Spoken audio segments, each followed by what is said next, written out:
سوئے مدینہ راہ میں مورخہ 5 ربیع الاول شریف 1439 ہجری مطابق 24 نومبر سن 2017 عیسوی۔ شفا شریف میں تیسرے باب کی دوسری فصل ہے یہ۔ بسم اللہ الرحمن الرحیم۔ نحمدہ ونصلی ونسلم علی رسولہ الکریم۔ اعوذ باللہ من الشیطان الرجیم۔ بسم اللہ الرحمن الرحیم۔ ان اللہ وملائکتہ یصلون علی النبی یا ایہا الذین آمنوا صلوا علیہ وسلموا تسلیما۔ اللہم صل علی سیدنا وشفیعنا ومولانا محمد معدن الجود والکرم وآلہ واصحابہ وبارک وسلم صلاۃ وسلاما علیک سیدی یا رسول اللہ۔ سامعین کرام، السلام علیکم ورحمۃ اللہ وبرکاتہ۔ آج کی بحث میں حضور نبی کریم صلی اللہ علیہ وسلم کی فضیلت خاص معراج پاک کا ذکر ہے۔ امام قاضی عیاض رضی اللہ تعالی عنہ نے بہت ہی خوبصورتی کے ساتھ، بڑی شرح و بسط کے ساتھ اس کو بیان کیا ہے۔ پہلے پوری ایک حدیث نقل کی ہے، حضرت انس کی روایت، اس کے بعد پھر اس حدیث پاک کے بعد اور دوسرے اختلافات جو اس روایت میں آئے ہیں ان کا ذکر فرمایا ہے، اور قول بیان فرماتے ہوئے راوی کا نام بیان فرما دیا ہے۔ اور یہ بات طے شدہ ہے کہ اللہ تبارک و تعالیٰ نے نبی کریم صلی اللہ علیہ وسلم کو جو رتبہ عالیہ عطا فرمایا، اس میں معراج پاک کا خصوصی ذکر ہے، اور یہ معراج ایک ایسا معجزہ حضور کا ہے جو اس ایک معجزے کے اندر درجنوں معجزے سمٹے ہوئے ہیں۔ اگر سب کی شرح و بسط کی جائے تو کافی وقت درکار ہے اس میں۔ چنانچہ علامہ قاضی امام قاضی عیاض فرماتے ہیں فی فضلہ بما تضمنتہ کرامۃ الاسراء، تضمنتہ کرامۃ الاسراء من المناجات والرؤیۃ وامامۃ الانبیاء والعروج بہ الی سدرۃ المنتہی وما رأى من آیات ربہ الکبریٰ۔ یعنی اس میں اسراء معراج کا ذکر ہے، اللہ جل شانہ کی بارگاہ میں مناجات کا ذکر ہے، رب کریم کی رؤیت کا ذکر ہے، نبیوں کی امامت کا بیان ہے، آسمان کی طرف اٹھائے جانے کا بیان ہے، سدرۃ المنتہی سے آگے جانے کا بیان ہے، اور اللہ تعالیٰ کی وہ خاص نشانیاں جو آپ نے اپنی آنکھوں سے مشاہدہ فرمائیں، ان سب کو اس کے اندر بیان فرمایا گیا ہے۔ یہ خاص معراج مبارک کے پہلو ہیں۔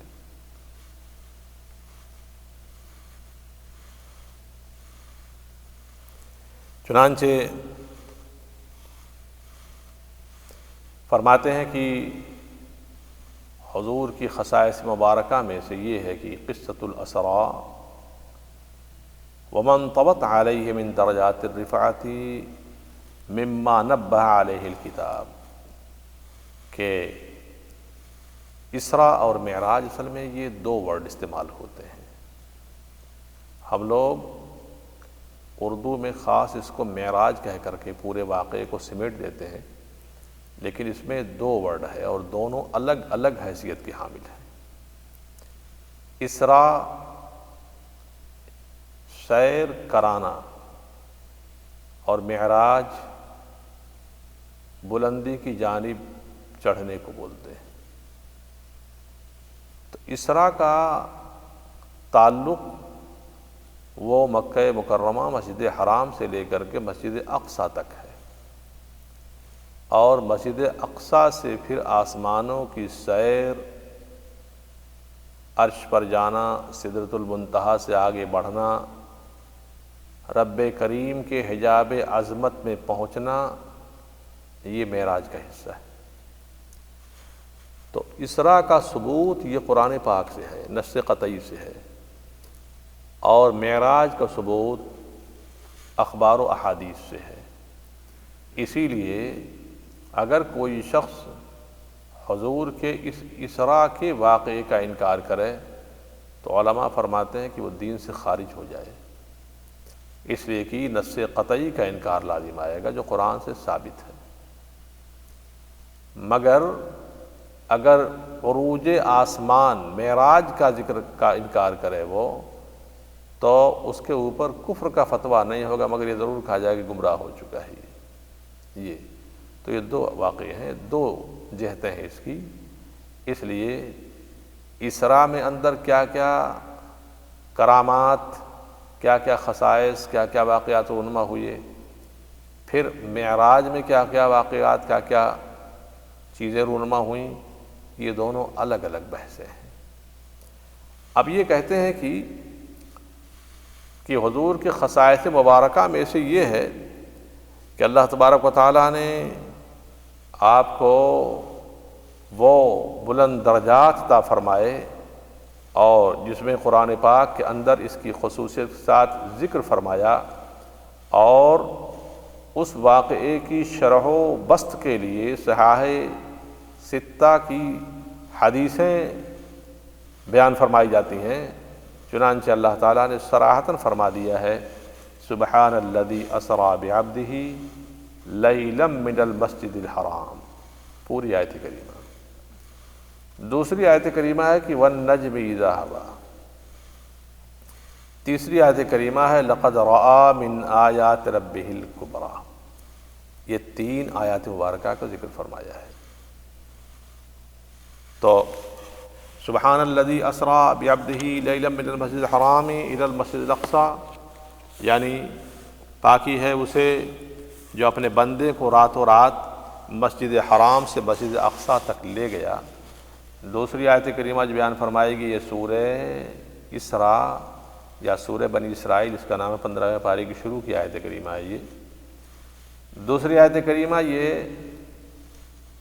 27ویں پارے سورہ نجم شریف کی ہے، وَالنَّجْمِ اِذَا هَوَىٰ، اے چمکتے تارے محمد صلی اللہ علیہ وسلم کی قسم جب معراج سے اترے، یہاں تک کہ بے شک اپنے رب کی بڑی نشانیاں دیکھیں۔ تو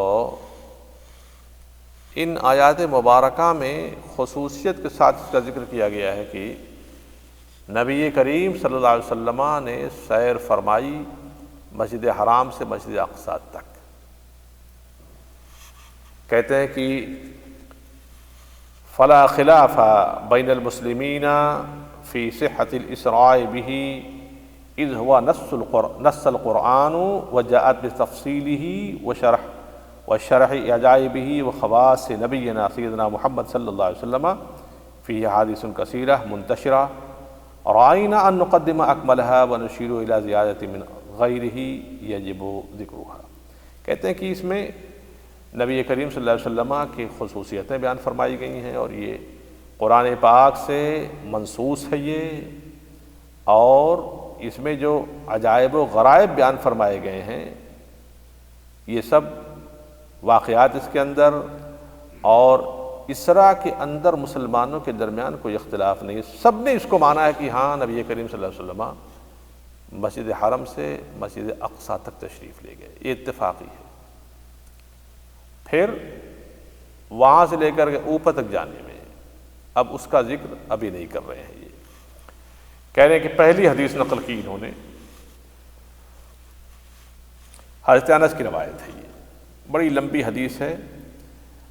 عن انس بن مالک رضی اللہ تعالیٰ عنہ ان رسول اللہ صلی اللہ علیہ وسلم قال اوتیت بالبراق وهو دابۃ ابیض طویل فوق الحمار ودون البغل یضع حافرہ عند منتہا طرفہ، کہتے ہیں کہ حضرت انس کی روایت ہے، نبی کریم صلی اللہ تعالی علیہ وسلم نے ارشاد فرمایا کہ میرے پاس براق لایا گیا، اور وہ ایک جانور ہے سفید رنگ کا، جو گدھے سے تھوڑا سا لمبا ہے، اونچا ہے، اور خچر سے تھوڑا سا کم ہے۔ وہ اپنی پیروں کو یعنی کھروں کو جہاں انسان کی نگاہوں کی روشنی ختم ہو جاتی ہے اتنی دوری پر اس کے قدم پڑتے تھے۔ ایک قدم یہاں رکھا اور پھر آدمی دیکھے جہاں تک اس کی آنکھ کی روشنی پھیلتی ہے وہاں اس کا دوسرا قدم پڑتا تھا۔ اب ہم باہر نکل کر کے دیکھیں، آسمان کی طرف اٹھائیں نگاہ تو کہاں تک دیکھتے ہیں؟ یہ نیلے رنگ کی فضا سے آسمان کہا جاتا ہے، اور ظاہر سی بات ہے ستارے اس میں ہیں، سیارے اس میں ہیں، یہ سب نظر آتے ہیں ہم کو۔ تو اتنی دوری پر اس کا ایک قدم پڑتا تھا۔ اللہ اکبر۔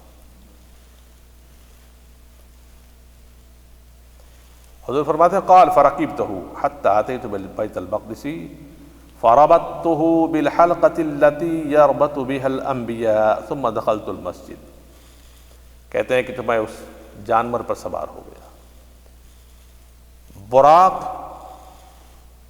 برقن سے بنا ہے، برق مانے ہوتا ہے بجلی، الیکٹریسٹی۔ تو جو بجلی کی رفتار ہے اس رفتار سے یہ براق چل رہا تھا، اس رفتار سے۔ تو انسان کی بنائی ہوئی الیکٹریسٹی کی حالت یہ ہے کہ اگر ہیوسٹن میں سوئچ لگایا جائے اور اس کا کنیکشن نیو یارک میں دے دیا جائے، وہاں بلب لگایا جائے اور یہاں اس کو آن کیا جائے تو کتنی دیر میں وہ بلب جلے گا؟ زیادہ سے زیادہ 4-5 سیکنڈ، اس سے زیادہ نہیں جائے گا۔ تو یہ انسان کی بنائی ہوئی جو الیکٹریسٹی ہے اس کی رفتار ہے، اور وہ براق جو خاص رب کریم نے اس کو حضور نبی کریم صلی اللہ علیہ وسلم کی خدمت مبارک میں بھیجا، جبریل امین لے کر کے تشریف لائے اس کو، اس کی رفتار کا عالم کون جان سکتا ہے؟ اسی لیے فرمایا نا کہ اس کا ایک قدم اتنی دور پڑتا تھا کہ جہاں انسان کی نگاہ کی انتہا ہو گئی۔ سبحان اللہ۔ اب سوچیں کہ جب سواری ایسی ہے تو سوار کیسا ہوگا؟ سبحان اللہ۔ ظاہر سی بات ہے ایسی سواری پر بیٹھنے کے لیے سوار بھی ایسا ہی ہونا چاہیے۔ اگر سوار اس سواری سے کم کیٹیگری اور درجے کا ہے تو اس پر بیٹھ ہی نہیں پائے گا۔ میں اگزامپل دے کے سمجھاؤں گا آپ کو۔ 2 سال کے بچے کو اگر تیز رفتار گھوڑے پر بیٹھا دیا جائے تو کیا بیٹھ پائے گا وہ؟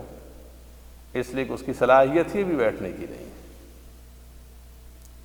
تو یہ براق کی سواری، اس پر بیٹھنے والا وہ نبی پاک صلی اللہ علیہ وسلم، تو ظاہر سی بات ہے اس براق کی نورانیت اور اسپیڈ سے زیادہ میرے آقا کی نورانیت اور اسپیڈ ہوگی جب ہی بیٹھے اس کے اوپر صلی اللہ علیہ وسلم۔ فرماتے ہیں تو میں اس پر سوار ہو گیا، اور سوار ہو کر کے میں وہاں سے بیت المقدس آیا، بیت المقدس یا بیت المقدس جو کہیے آیا، تو میں نے اپنی اس سواری کو، براق کو، وہیں باندھا جہاں انبیاء و مرسلین اپنی سواریوں کو باندھا کرتے تھے۔ چونکہ بیت المقدس یہ انبیاء و مرسلین کا مرکز رہا ہے، مرکز رہا ہے۔ سیدنا سلیمان علیہ السلام نے اس کو بنوایا، تو وہ مرکز انبیاء بن گیا تھا۔ اسی وجہ سے اس علاقے میں، فلسطین کے اس علاقے میں، یروشلم کے اس علاقے میں بے شمار انبیاء و مرسلین کی مبارک قبریں موجود ہیں اور اس کی زیارت کی جاتی ہے۔ تو کہتے ہیں کہ میں وہاں آیا اور میں نے اپنی سواری کو وہیں باندھا جس جگہ پہ انبیاء و مرسلین کی سواریاں باندھی جاتی ہیں۔ ثم دخلت المسجد، پھر میں مسجد میں داخل ہوا، مسجد اقصی میں۔ فصلیت فیہ رکعتین، تو میں نے وہاں 2 رکعت پڑھی۔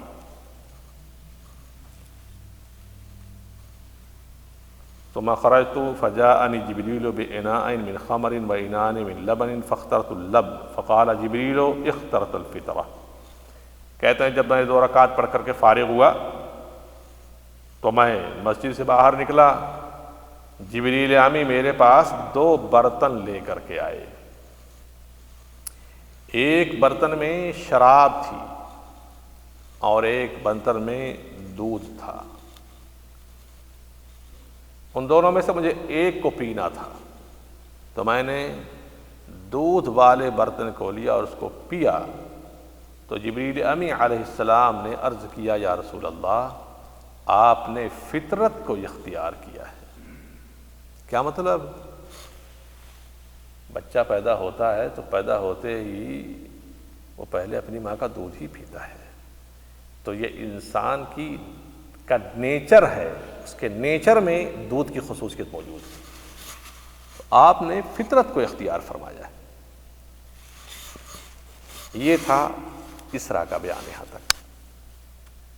کہتے ہیں ثم عرج بنا الی السماء، اب یہاں سے معراج شروع ہو رہی ہے۔ پھر مجھے بنا، ہم کو، یعنی جبریل امی علیہ السلام بھی ساتھ ساتھ ہیں ابھی۔ ثم عرج بنا، پھر ہمیں عروج کرایا گیا، اوپر لے جایا گیا بلندی کی طرف، الی السماء، آسمان کی طرف۔ فاستفتح جبریل فقیل من انت قال جبریل قیل ومن معك قال محمد قیل وقد بعث الیہ قال قد بعث الیہ ففتح لنا۔ کہتے ہیں کہ تو جبریل امی علیہ السلام لے کر کے آسمان کی طرف مجھ کو چلے، ہم دونوں ساتھ تھے۔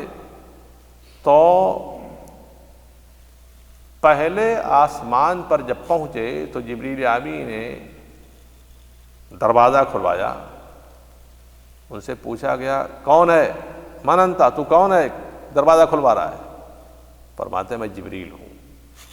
آسمان اول کے فرشتے کی جس کی نگہبانی تھی، ذمہ داری تھی، جو اس پر مامور تھا، اس نے سوال کیا، جبریل امین نے جواب دیا کہ میں جبریل ہوں۔ پوچھتا ہے وہ فرشتہ کہ تیرے ساتھ کون ہے؟ ومن معک، آپ کے ساتھ کون ہے؟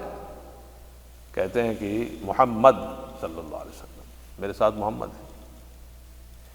پھر وہ فرشتہ پوچھتا ہے وقد بعث الیہ، کیا ان کو بھیجا گیا ہے؟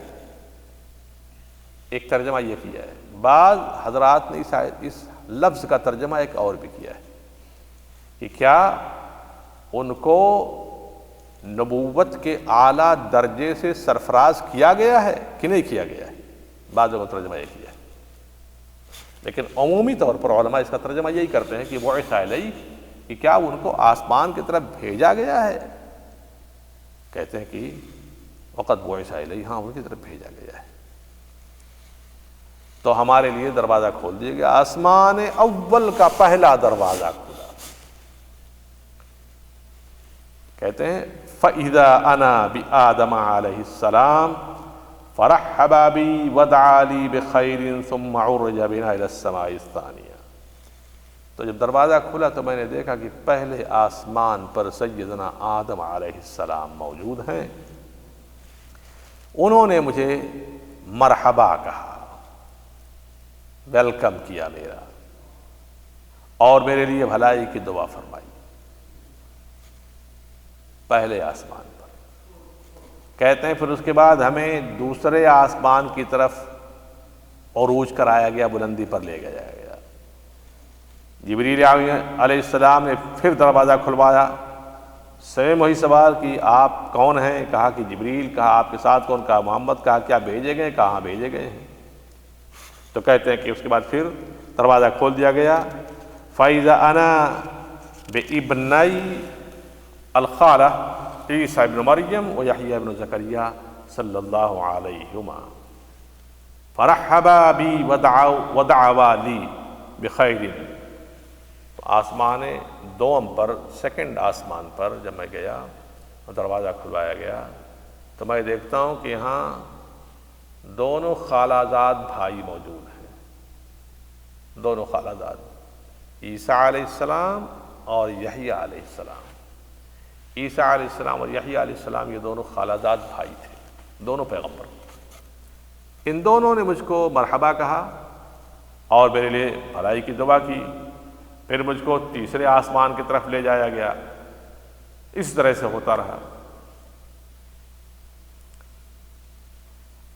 تو تیسرے آسمان پر کیا دیکھتا ہوں کہ حضرت یوسف علیہ السلام ہیں، وَإِذَا هُوَ قَدْ أُعْطِيَ شَطْرَ الْحُسْنِ، اور ان کو حسن کا عظیم حصہ دیا گیا تھا، بے پناہ حسین ہیں سیدنا یوسف علیہ السلام۔ انہوں نے بھی مجھے مرحبا کہا اور میرے لیے دعا کی، خیر کی۔ پھر چوتھے آسمان کی طرف اٹھایا گیا تو میں کیا دیکھتا ہوں کہ ادریس علیہ السلام ہے، انہوں نے مجھے مرحبا کہا، میرے لیے خیر کی دعا کی۔ اللہ تعالیٰ نے ادریس علیہ السلام کے بیان کو قرآن پاک میں بڑے خاص لفظ میں یہ ارشاد فرمایا ہے کہ وَرَفَعْنَاهُ مَكَانًا عَلِيًّا، ہم نے ادریس کو بلندی کی طرف اٹھا لیا۔ ادریس علیہ السلام آسمان پر اٹھا لیے گئے، وہ آسمانوں میں زندہ ہیں۔ دو پیغمبر ایسے ہیں جو آسمانوں میں زندہ ہیں، سیدنا عیسیٰ علیہ السلام اور سیدنا ادریس علیہ السلام۔ کہتے ہیں پھر اس کے بعد مجھ کو پانچویں آسمان کی طرف لے جایا گیا تو میں کیا دیکھتا ہوں کہ حضرت ہارون علیہ السلام ہیں، حضرت موسیٰ علیہ السلام کے بھائی۔ انہوں نے مجھے مرحبا کہا، میرے لیے بھلائی کی دعا کی۔ پھر چھٹے آسمان پر گیا تو کیا دیکھتا ہوں کہ موسیٰ علیہ السلام ہیں، انہوں نے مجھے مرحبا کہا اور دعا کی، بھلائی کی۔ پھر ساتویں آسمان کی طرف جب گیا میں تو کیا دیکھتا ہوں کہ ابراہیم علیہ السلام ہیں۔ فَإِذَا أَنَا بِإِبْرَاهِيمَ مُسْنَدًا ظَهْرَهُ إِلَى الْبَيْتِ الْمَعْمُورِ، میں کیا دیکھتا ہوں کہ ابراہیم علیہ السلام ہے اور بیت المعمور کی طرف ٹیک لگائے ہوئے جلوہ فرما ہے۔ بیت المعمور یہ آسمان میں فرشتوں کا قبلہ ہے، جس طرح سے ہمارا زمین میں کعبہ شریف قبلہ ہے، اسی طرح سے کہتے ہیں۔ اس کے بعد پھر بیت المعمور کی کیفیت یہ ہے وَإِذَا هُوَ يَدْخُلُهُ كُلَّ يَوْمٍ 70,000 ملک لا يعودون إِلَيْهِ، کہ بیت المعمور وہ عظیم الشان جگہ ہے، وہ ایسا عظیم الشان گھر ہے کہ جس میں ہر روز 70,000 فرشتے آتے ہیں، اور جو ایک مرتبہ آیا دوبارہ نہیں آ سکے گا۔ یہ اس مکان کی شان ہے۔ پھر مجھے سدرۃ المنتہا کی طرف لے جایا گیا۔ سدرۃ المنتہا کی کیفیت یہ ہے کہ وَإِذَا وَرَقُهَا كَأَذَانِ الْفِيلَةِ وَإِذَا ثَمَرُهَا كَالْقِلَالِ، میں نے دیکھا سدرۃ المنتہا کہ اس کے پتے ہاتھی کے کانوں کی طرح سے ہیں اور اس کے پھل بڑے بڑے مٹکے کی طرح سے ہیں۔ مٹکا جانتے ہیں؟ مٹی کا وہ بڑا سا برتن جسے گرمیوں میں رکھ کر کے پانی ٹھنڈا کیا جاتا تھا، پرانے زمانے کا فریزر ہوتا تھا وہ، ایسے کہتے ہیں کہ قال فلما غشيها من امر الله ما غشيها تغيرت فما احد من خلق الله يستطيع ان ينازعها من حسنها، تو اس کی صورتحال یہ ہے کہ اللہ تبارک و تعالیٰ کے حکم سے اس کو امر الہی نے گھیر رکھا ہے، اور اس کے حسن کی کیفیت یہ ہے کہ مخلوق میں کوئی اس کی تعریف کر ہی نہیں سکتا، اتنا حسین و جمیل سدرۃ المنتہا۔ کہتے ہیں کہ اللہ اکبر۔ تو اللہ تعالیٰ نے اس کے بعد مجھ پر وحی فرمائی، جو وحی فرمائی، اور مجھ پر 50 نمازیں فرض کی گئیں دن اور رات ملا کر کے۔ فنزلت الی موسیٰ، میں اتر رہا تھا موسیٰ علیہ السلام کی طرف، تو عرض کرتے ہیں ما فرض ربک علی امتک، موسیٰ علیہ السلام نے حضور سے پوچھا کہ اللہ نے آپ کی امت پر کیا فرض کیا؟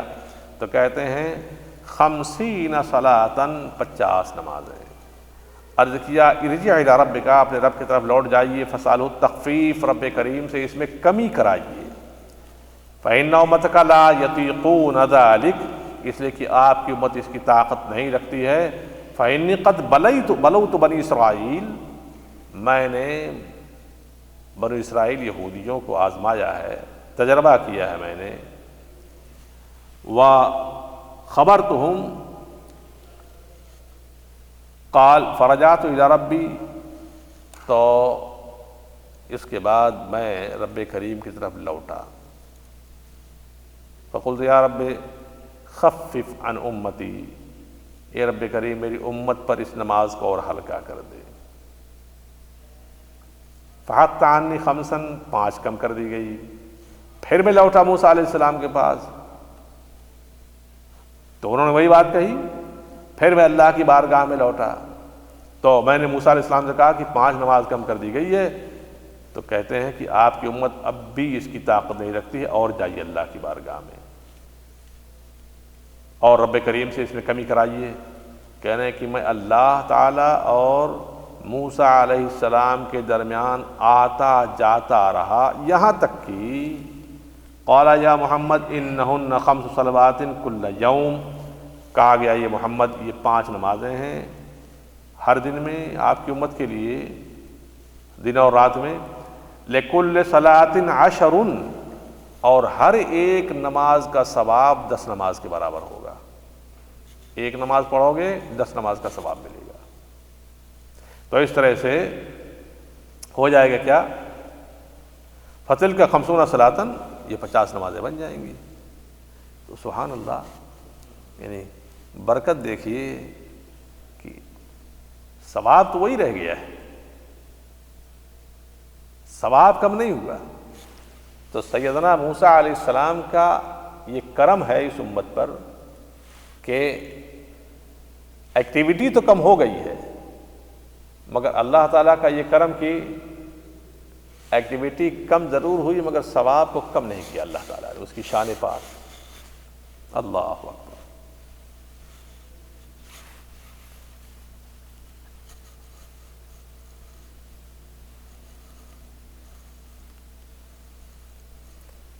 اب یہاں سے ایک قانون بیان کر رہے ہیں کہ وَمَنْ ہَمَّ بِحَسْنَةٍ فَلَمْ يَعْمَلْهَا كُتِبَتْ لَهُ حَسْنَةً، جو شخص کسی بھلائی کا ارادہ کرے اس کو کر نہ سکے، کسی نیکی کا ارادہ کیا ہے اس نے، مجھے یہ کرنا ہے، ایک قانون دیا اور وہ کر نہ سکے، فَلَمْ يَعْمَلْ، اس کو کر نہیں سکا ہے وہ، جب بھی اس کے اس ارادے پر اللہ تعالیٰ ایک نیکی لکھتا ہے، ایک نیکی لکھی جاتی ہے اس پر۔ کہتے ہیں کہ فَإِنْ عَمِلَهَا كُتِبَتْ لَهُ عَشْرَةً، اور اگر اس نے اس نیک کام کو کر لیا تو ایک نیک کام کرنے کا اجر اللہ تعالیٰ اس کو 10 گنا دیتا ہے، 10 نیکیوں کا ثواب دیتا ہے۔ سبحان اللہ۔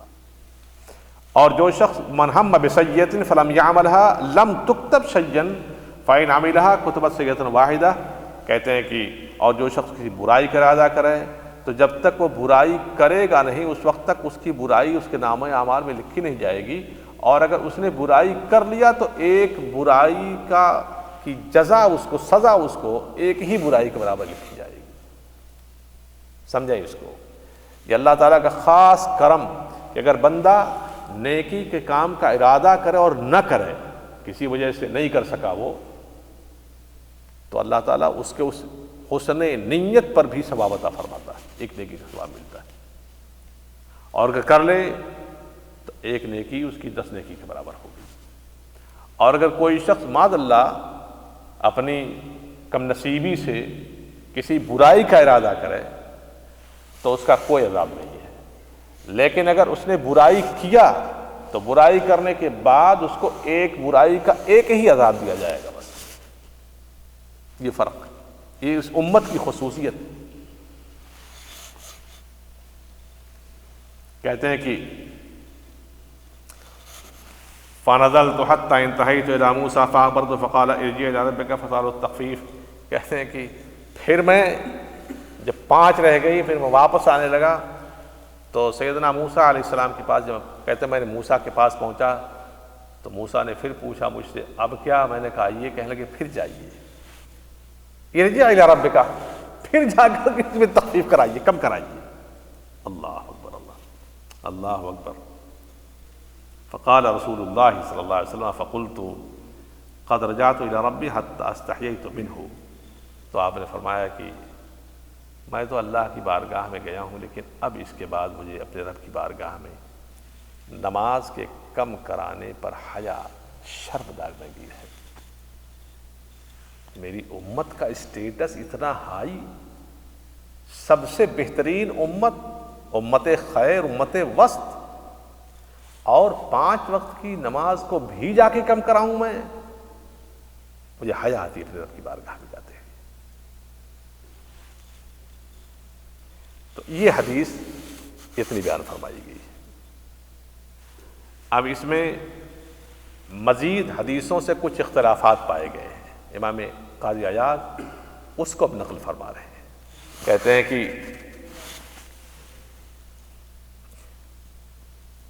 کہ هذا الحدیث عن انس ما شاء ولم یأت احد عنہ باصوب من هذا۔ حضرت انس بن مالک رضی اللہ تعالیٰ عنہ کی یہ حدیث معراج پاک کی روایتوں میں بیان کی جانے والی حدیثوں میں سب سے زیادہ کمپلیٹ، درست حدیث پاک ہے، سب سے زیادہ۔ وقد خلط فیہ غیرہ، اس میں بہت سارے لوگوں نے بہت ساری چیزوں کو خلط ملط کر دیا ہے، خاص طور سے حضرت شریح ابن ابی نمر کی روایت میں کافی اختلاط پایا گیا ہے۔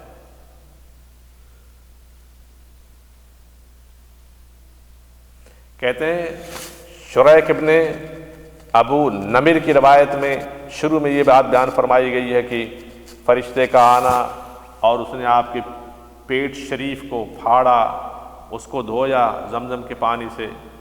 کہہ رہے ہیں کہ وَهَذَا إِنَّمَا كَانَ وَهُوَ صَبِيٌّ۔ فرق سمجھیے، معراج کے واقعے میں یہ بھی بیان کیا جاتا ہے نا کہ جب معراج کرنا کے لیے جبریل میں تشریف لائے اور پھر چلنے لگے تو حضور کے قلب مبارک کو، دل شریف کو نکالا گیا، نکالنے کے بعد زمزم شریف سے دھویا گیا وغیرہ وغیرہ وغیرہ۔ امام قاضی عیاض فرماتے ہیں کہ حضرت شریح ابن ابی نمر کی روایت ہے یہ واقعہ جو بیان کرتے ہیں قلب انور کے دل شریف کو نکال کے دھونے کا، یہ تو حضور کے بچپن کا واقعہ ہے۔ یعنی ان کا کہنا یہ ہے کہ معراج مبارکہ کے وقت یہ واقعہ نہیں ہوا ہے، یہ کہنا چاہتے ہیں۔ کہتے ہیں کہ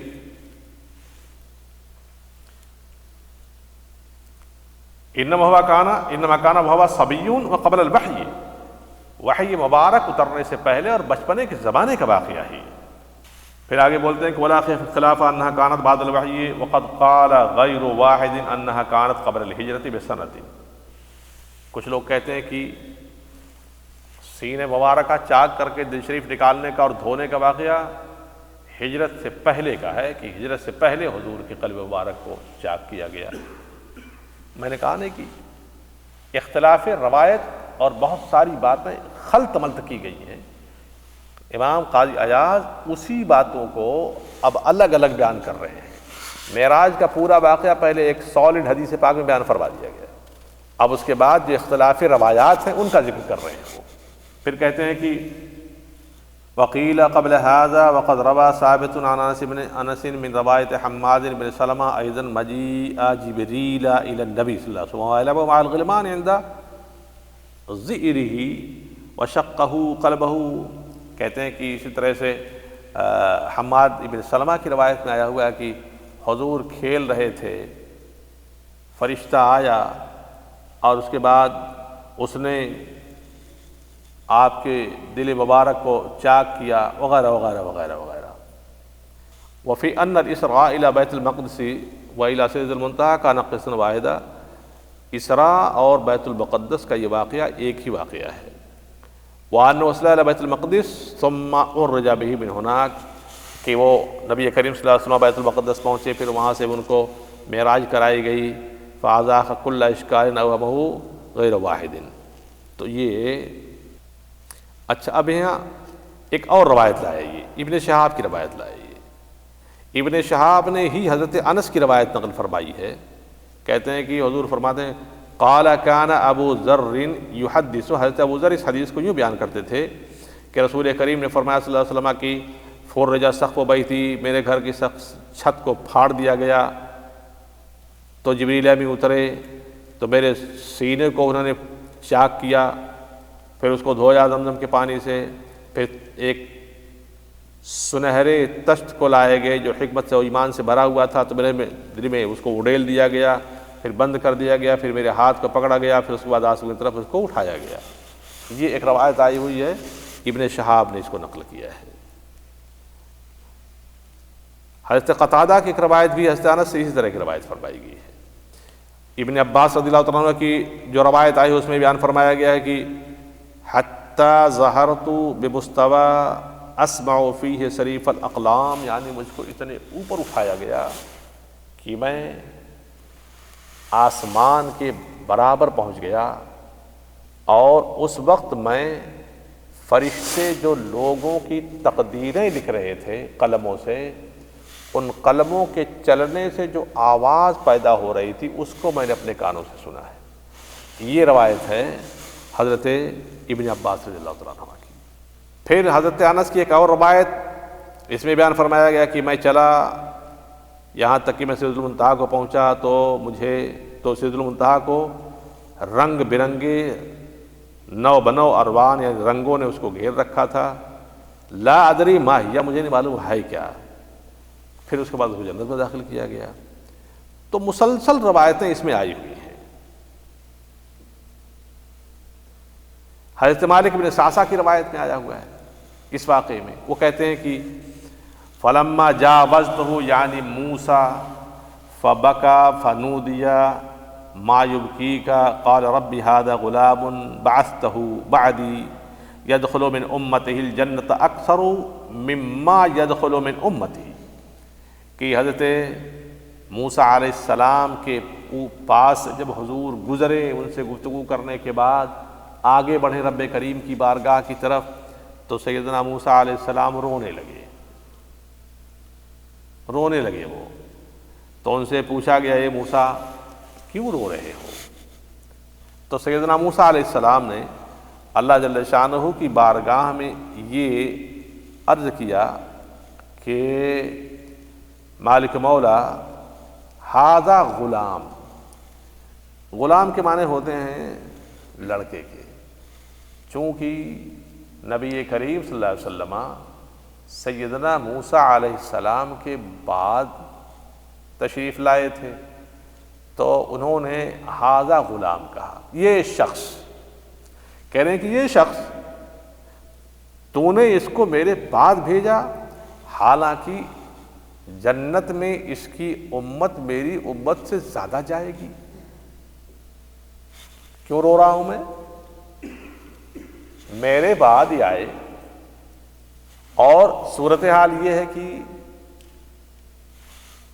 ان کی امت جنت میں میری امت سے زیادہ جائے گی۔ کہتے ہیں کہ اس لیے میں رو رہا ہوں۔ ابو ہریرہ رضی اللہ عنہ کی روایت میں ہے کہ وقد رأیتنی فی جماعت من الانبیاء فحانت الصلاۃ فاممتہم، کہ حضرت ابو ہریرہ فرماتے ہیں کہ حضور فرماتے ہیں کہ اس کے بعد پھر میں بیت المقدس جب پہنچا تو میں نے دیکھا کہ میں انبیاء و مرسلین کی جماعت کے درمیان ہوں، نماز کا وقت ہو گیا تو اس کے بعد میں نے ان کی امامت کی، تو فقال قائل، کسی کہنے والے نے کہا یا محمد ھذا مالک خازن النار۔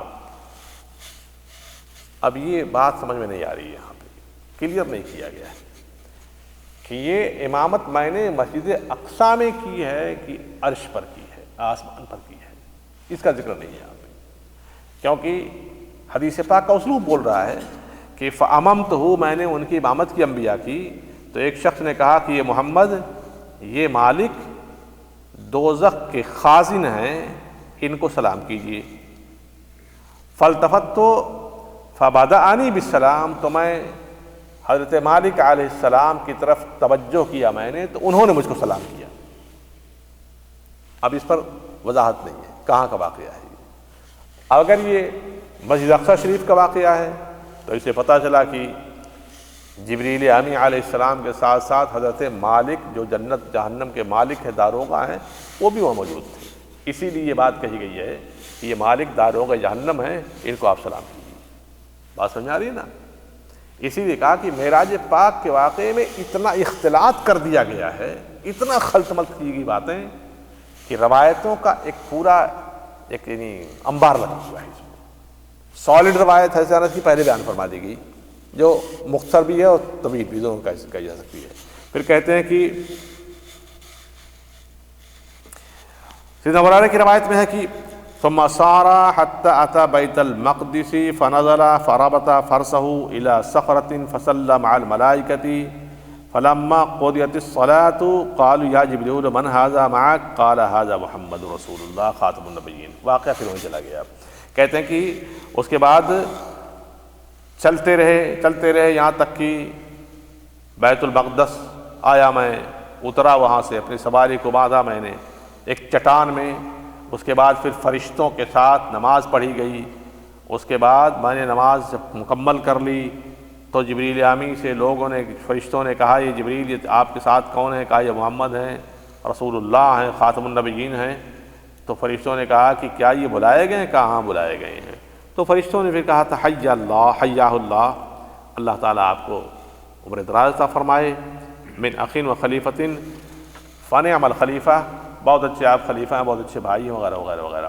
ثم لقوا ارواح الانبیاء فاثنوا علی ربہم، تو پھر سارے نبیوں کی روحوں سے آپ کی ملاقات ہوتی ہے اسی بیت المقدس کے اندر۔ کہتے ہیں پھر ہر ایک نے اللہ جل شانہ کی تعریف کی۔ یہ مقررین کی زبان میں آپ نے سنا ہوگا کہ نماز کے بعد پھر ایک اسٹیج ہوتا ہے، پھر جلسہ ہوتا ہے، تو ہر نبی اپنے رب کی تعریف کرتا ہے، رب کریم کی حمد و ثنا بیان کرتا ہے اپنے اپنے اعتبار سے۔ تو سب نے اپنے اپنے اعتبار سے بیان کی۔ وَذَكَرَ كَلَامَ كُلِّ وَاحِدٍ مِّنْهُمْ وَهُمْ إِبْرَاهِيمُ وَمُوسَىٰ وَعِيسَىٰ وَدَاؤُدُ وسلیمان، اس میں ابراہیم علیہ السلام بھی ہیں، موسیٰ علیہ السلام بھی، عیسیٰ علیہ السلام، داؤد علیہ السلام، سلیمان علیہ السلام۔ ثم ذکر کلام النبی، اس حدیث میں، اس روایت میں آیا، پھر اس کے بعد نبی کریم صلی اللہ علیہ وسلم کی گفتگو بیان فرمائی گئی ہے۔ فقال ان محمدا اثنى على ربه عز وجل فقال كلكم اثنى على ربه وانا اثني على ربي، تو حضور نے فرمایا کہ سب نے اپنے اپنے رب کی تعریف تو کی ہے، اور اب میں اپنے رب کی تعریف کر رہا ہوں۔ تو نبی کریم صلی اللہ علیہ وسلم نے ان الفاظ میں اللہ جل شانہ کی تعریف کی تھی۔ کلمات یہ ہیں: الحمدللہ الذی ارسلنی رحمتا للعالمین وکافۃ للناس بشیرا ونذیرا وانزل علی الفرقان فیہ تبیان کل شیء وجعل امتی خیر امۃ وجعل امتی امۃ وسطا وجعل امتی هم الاولون وهم الاخرون وشرح لی صدری ووضع عنی وزری ورفع لی ذکری وجعلنی فاتحا وخاتما۔ یہ بحث، یہ ثنا، یہ تعریف حضور نے رب کریم کی کی۔ ہر ایک نے اپنے اپنے اعتبار سے رب کریم کی ثنا بیان فرمائی، لیکن نبی کریم نے جو ثنا بیان فرمائی تو ابراہیم علیہ السلام بے پناہ مسرور ہوئے۔ ترجمہ کر لیجئے اس کا، ساری تعریفیں اس اللہ جل شانہ کے لیے ہے جس نے مجھے رحمت للعالمین بنایا ہے، سارے جہان کی رحمت بنایا ہے، اور ساری مخلوق کے لیے خوشیاں سنانے والا اور ڈر سنانے والا بنایا ہے، اور میرے اوپر فرقان یعنی قرآن پاک کو اتارا ہے کہ جس میں ہر شے کا بیان ہے، اور میری امت کو بہترین امت بنایا ہے، میری امت کو وسط امت بنایا ہے، میری امت کو وہ امت بنایا ہے کہ یہ اول بھی ہیں اور آخر بھی ہیں، اور میرے سینے کو اللہ جل شانہ نے شرح فرمایا، کھول دیا، اور مجھ سے وہ ساری وزر ناپسندیدہ چیزوں کو الگ فرما دیا، اور میرے ذکر کو اللہ تعالیٰ نے بلند فرمایا، اور مجھے فاتح بھی بنایا اور خاتم بھی بنایا ہے۔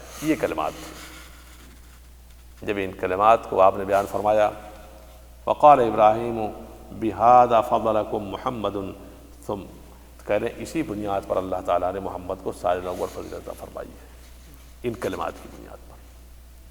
اب اس میں ایک جملے کی تشریح کی جائے، وقت چاہیے۔ یہ جامع فضیلت حضور کی بیان فرمائی گئی ہے، یہ تشکر کے طور پر ہے، یعنی انسان اپنی بڑائی کرے تو اس کو عیب سمجھا جاتا ہے، لیکن نبی کریم صلی اللہ علیہ وسلم اپنی شان پاک خود بیان فرما رہے ہیں، اور اس کی تصدیق ابراہیم علیہ السلام جیسے عظیم الشان جلیل القدر پیغمبر فرما رہے ہیں۔ یہی وجہ ہے کہ اللہ تعالیٰ نے محمد کو سب پر فضیلت عطا فرمائی۔ ابن مسعود کی روایت میں یہ اختلاف بیان فرمایا گیا ہے، وَإِنْتَهَا بِي إِلَى سِدْرَةِ الْمُنْتَهَا وَهِيَ فِي السَّمَاءِ السَّادِسَةِ، مجھے سدرۃ المنتہا تک لے جایا گیا، اور یہ چھٹے آسمان پر ہے۔ سدرۃ المنتہا کی شان یہ ہے کہ يَنْتَهِي مَنْ يُعْرَجُ بِهِ مِنَ الْأَرْضِ فَيُقْبِضُ مِنْهَا وَإِلَيْهَا يَنْتَهِي مَا يَهْبِطُ مِنْ فَوْقِهَا فَيُقْبِضُ مِنْهَا، آسمانوں سے اترنے والا ہر ایک امر جو دنیا میں اترتا ہے سدرۃ المنتہا پر منتہی ہوتا ہے، ختم ہوتا ہے، اور زمین سے اٹھنے والے جتنے بھی امور ہوتے ہیں سدرۃ المنتہا پر جا کر کے منتہی ہو جاتے ہیں۔ سدرۃ المنتہا اسی لیے اس کو کہا جاتا ہے۔ کہتے ہیں کہ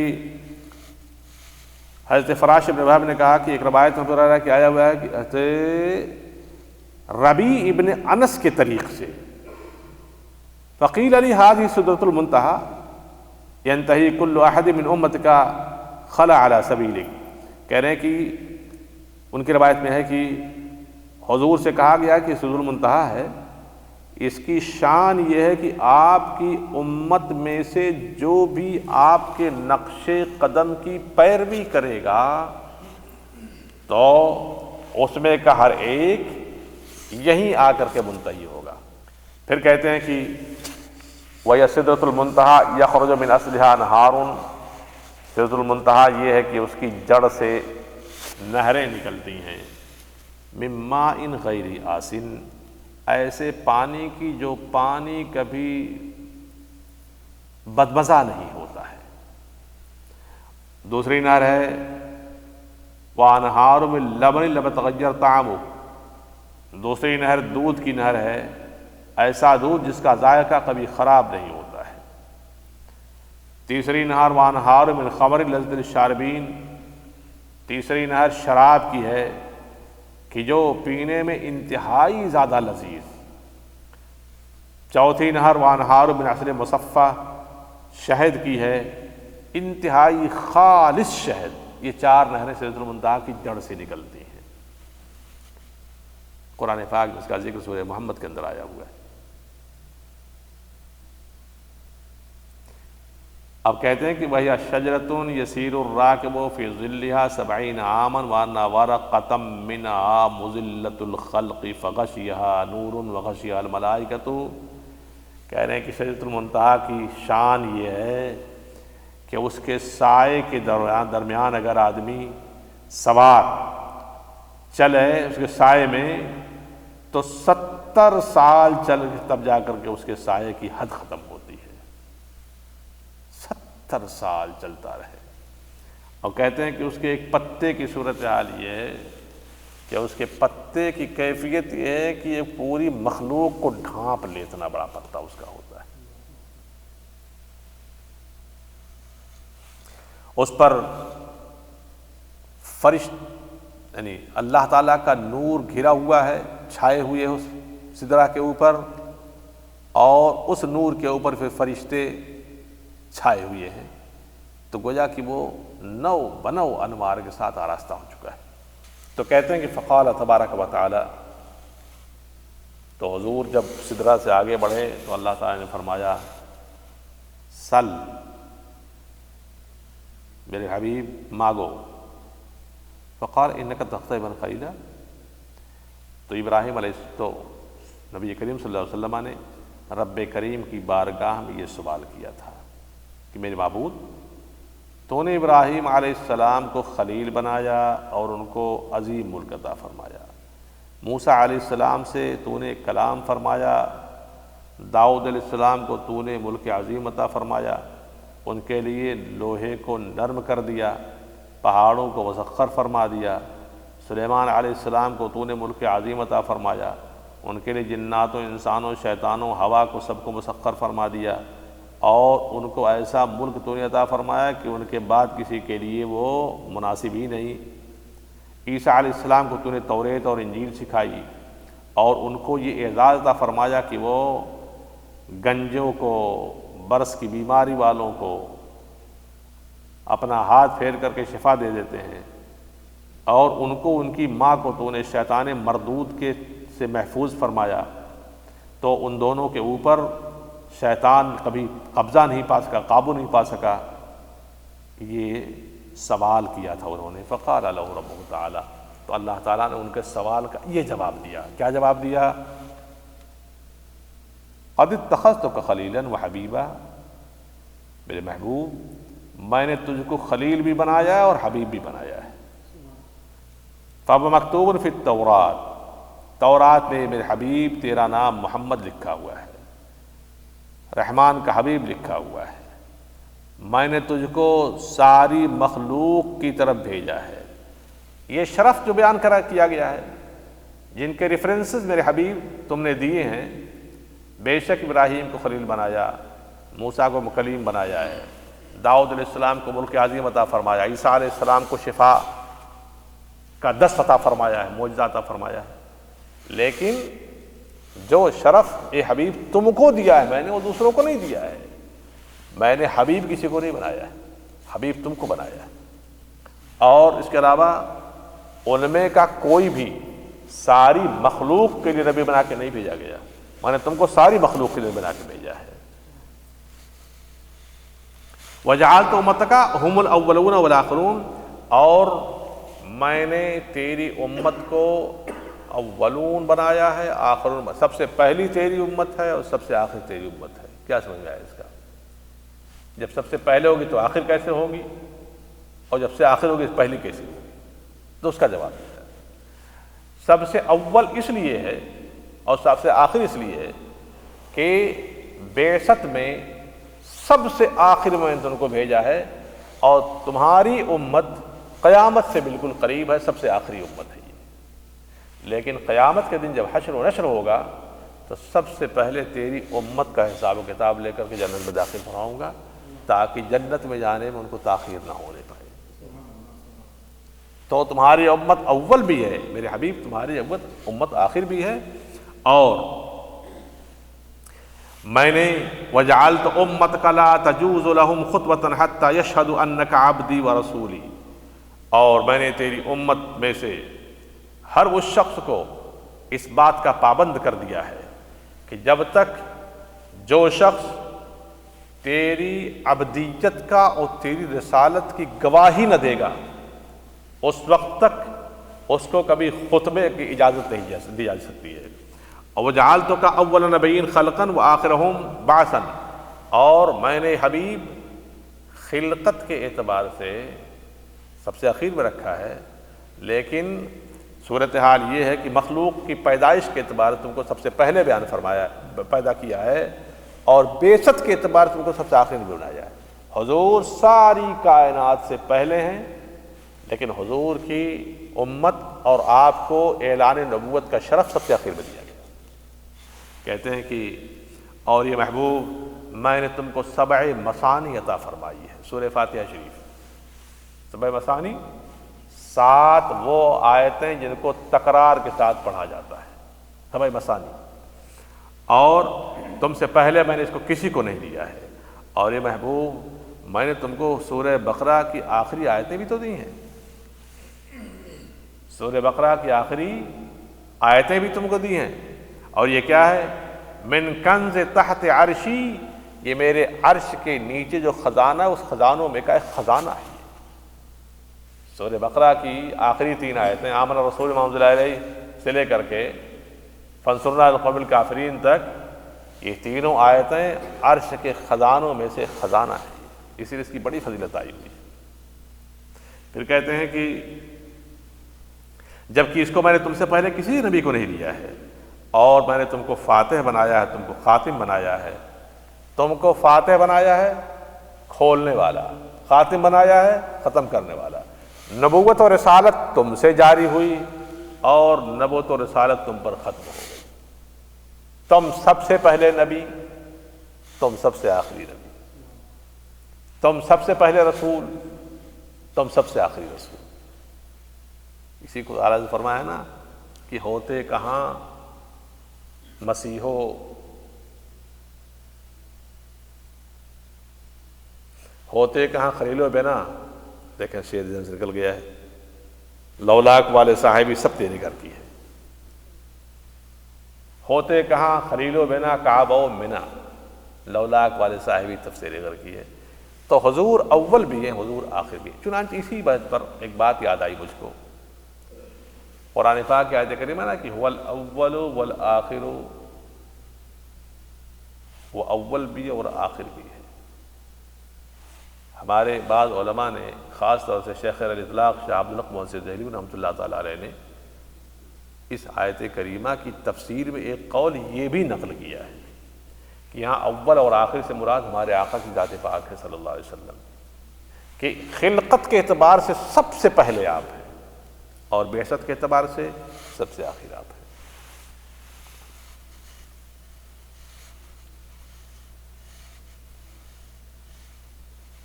اور میرے حبیب میں نے تم کو کیا کیا عطا فرمایا ہے؟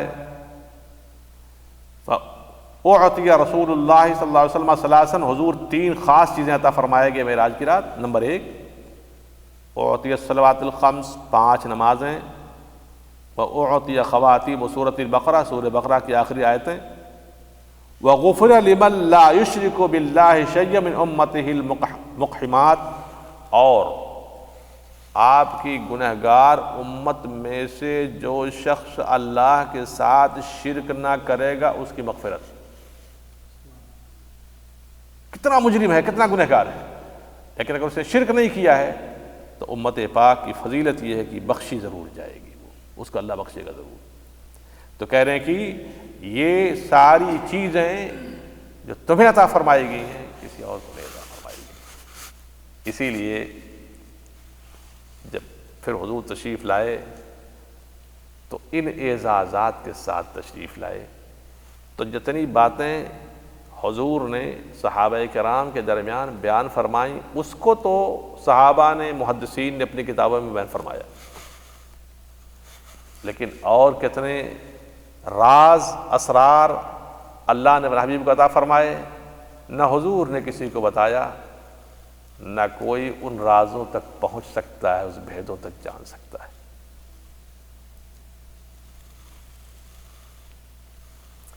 اسی میں ہے کہ وقال ما كذب الفؤاد ما رأى، قرآن پاک سورہ نجم کی آیت کریمہ ہے کہ اور آپ نے جو دیکھا دل نے اس کو جھٹلایا نہیں۔ کیا مطلب ہوا؟ یہ 2 آیت کریمہ ہیں۔ کہتے ہیں کہ رأى جبریل فی صورتہ لہ 600 جناح، جبریل امین علیہ السلام کو اسی دن اللہ تعالی حضور نبی کریم صلی اللہ علیہ وسلم نے ان کی اصل شکل میں دیکھا تھا، جن کے 600 پر تھے، 600 ونگ پر تھے ان کی، وہ اصلی شکل تھے۔ تو یہ بحث تھی، ابھی جاری ہے انشاءاللہ اگلے ویک بھی کچھ ہو جائے گی تھوڑی. تو خلاصہ بحث یہ ہے کہ ایک سالڈ روایت انہوں نے حضرت انس کی روایت فرمائی، وہی دراصل معراج کا اصل واقعہ ہے. پھر اور دوسرے صحابہ کرام کے ذریعہ اس روایت کے بعض وہ گوشے جو اور دوسرے صحابہ کو معلوم نہیں تھے، ان سب کو انہوں نے اکٹھا کر دیا ہے. تو اب کیا ہے کہ معراج مبارکہ کے اندر بہت سارے ایسے گوشے ہیں جو مختلف حدیثوں کے اندر ملتے ہیں. یہ ساری حدیثیں صحاح ستہ کے اندر بکھری ہوئی ہیں. ان سب کو ایک اجتماعی شکل میں امام قاضی عیاض رضی اللہ تعالیٰ عنہ نے اس کتاب کے اندر جمع فرما دیا ہے اور اس کے سارے فرق بیان فرمائے ہیں. ابھی حدیث کا کچھ حصہ رہ گیا ہے، وقت زیادہ ہو گیا انشاءاللہ، اس کو اگلے ویک پورا کر دیں گے انشاءاللہ. اللہم صلی علی سیدنا و شفیعنا مولانا محمد معدن الجود والکرم وآلہ واصحابہ بارک وسلم صلاۃ و سلام علیک سیدی یا رسول اللہ. رب کریم حدیث پاک کی ترجمانی میں اگر مجھ سے کوئی غلطی ہوئی ہو اسے معاف فرما. اگر کوئی جملہ حدیث پاک کی شان کے مطابق نہ نکلا ہو تو اسے معاف فرما دے. حضور کی شان کرم کی فیوز و برکات اور ان کے کرم سے ہم سب حاضرین و حاضرات، سامعین و سامعات کو بہرمند فرما. نبی کریم صلی اللہ علیہ وسلم کی اسوہ حسنہ پر ہم سب کو عمل کرنے کی توفیق عطا فرما. وصلی اللہ تعالی علی خیر خلقہ ونور عرشہ سیدنا مولانا محمد وآلہ وصحبہ اجمعین برحمتک یا ارحم الراحمین. قلب و نظر ہے ساتھ اکیلا